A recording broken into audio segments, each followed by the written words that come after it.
ఈరోజు nominations episode తర్వాత అయితే కళ్యాణ్ పడాల ట్రోఫీకి కొంచెం దగ్గరకు వచ్చేసాడేమో అని అనిపించింది.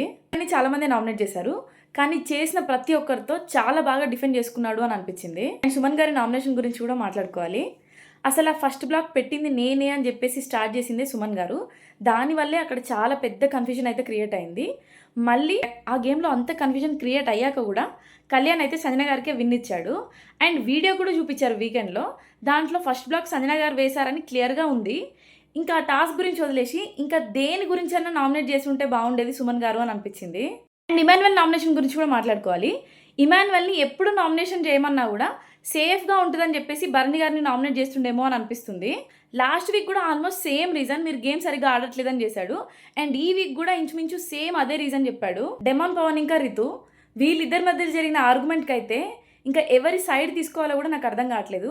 కానీ ఇద్దరు చాలా బాధపడుతున్నారు అనేది మాత్రం అర్థమైంది. అండ్ ఈ డిస్కషన్లో డెమాన్ ఒక్కటే చెప్పడానికి ట్రై చేశాడు, ఏదైనా గొడవ జరిగినప్పుడు అరవకుండా మాట్లాడు అని. కానీ రితు వీక్నెస్సే అరవడం, ఏదున్నా ఫస్ట్ అరుస్తుంది తర్వాతే మాట్లాడుతుంది. సో దానివల్ల అయితే వాళ్ళిద్దరికి చాలా గొడవ అయింది. అండ్ ఇద్దరు ఏడ్చారు కూడా. ఇంకా ఆల్మోస్ట్ బిగ్ బాస్ ఎండ్ అయ్యే టైం వచ్చింది. ఇప్పటికన్నా వీళ్ళు ఇంకా ఈ ఎమోషన్స్ని పక్కన పెట్టి వాళ్ళ గేమ్ మీద వాళ్ళు ఫోకస్ చేసుకుంటే చాలా బాగుంటుంది అని అనిపించింది. అండ్ కెప్టెన్ అయిన తనుజాకి అయితే ఒక పవర్ వచ్చింది, నామినేషన్స్ అయిన అందరిలో ఒకరిని సేవ్ చేసే పవర్. నేనైతే పర్సనల్గా కళ్యాణ్ని చేస్తుందేమో అని అనుకున్నా, కానీ సర్ప్రైజింగ్గా రితుక్ చేసింది. అండ్ ఈ వీక్ ఎలిమినేషన్ అయితే చాలా ఇంట్రెస్టింగ్గా ఉంటుంది, ఎందుకంటే ఆల్మోస్ట్ అందరూ మంచి కంటెస్టెంట్సే. సో ఎవరు వెళ్తారో చూడాలి. ఈ రోజు నామినేషన్ మీకు ఎలా అనిపించింది కమెంట్ చేయండి.